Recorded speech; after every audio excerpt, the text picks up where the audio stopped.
Little toolbox quilting. We're going to do curves and spirals.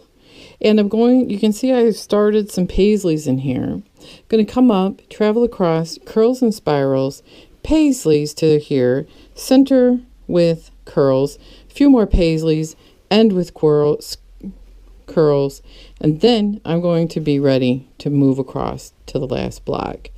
So I'm just going to do some basic curls.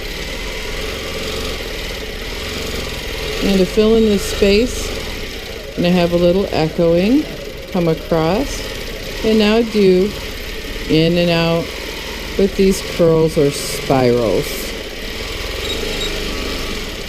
Sometimes you can echo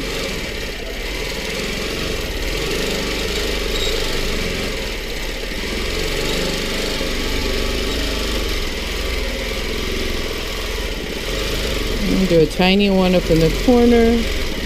And I want to change direction.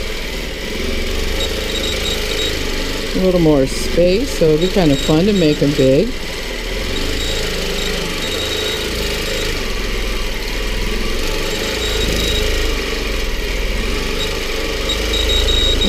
Okay.